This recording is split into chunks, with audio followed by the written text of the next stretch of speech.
Muuqaalkan mar haddii aad soo gashay Telegram kuma sii dhibi doono. Halka Telegram ayaan kula wadaagi doonaa. Halkani kaliya waxa uu ka rabaa qof isticmaala Telegram inaad la kacsato ama aad la isticmaasho sida saaxiibada ama walaalahaaga.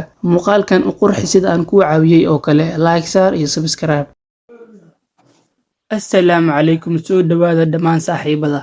Hadduu Telegramka uu ku shaqayn waaye, muuqaalkani waxaan kugu tusin doonaa halkii Telegramka aad ku kacsan lahayd. Aabka Telegramka hadduu ku shaqayn waaye, waxaan ku hayaa xal kale aad ku samaysan karto Telegram. Kaliya waxaad u baahan tahay inaad Chrome-ka imaato. Muuqaalka haddaadan like saarin, like saar. Kadib halkan waxaad ku qori doontaa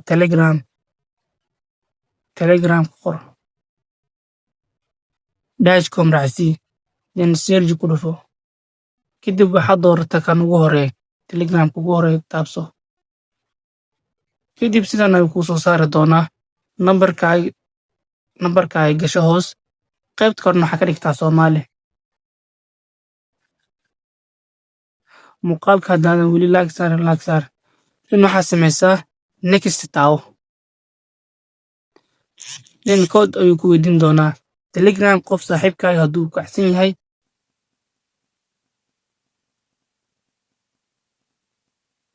Halkan waxa uu ka caawin doonaa haddii uu Telegramka kuu shaqayn waaye uu lacag ku weydiinayay, waxaad haysataa fursad aad ku isticmaali karto asxaabtaada ama akhyaartaada.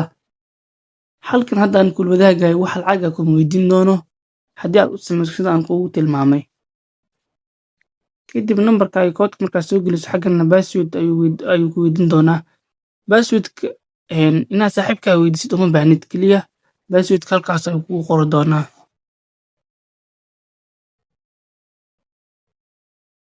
Then next taawo. Kadib Telegramka waa kana waa kuu kacmay. Ciddaa rabta ayaad la isticmaali kartaa. Haddii uu jiro qof saaxiibkaaga oo kuu ogol inaad la isticmaasho, waad la isticmaali kartaa. Sidin kaliya ayaa loo kacsadaa. Muuqaalka like saar haddii aad wax ka faa'iiday.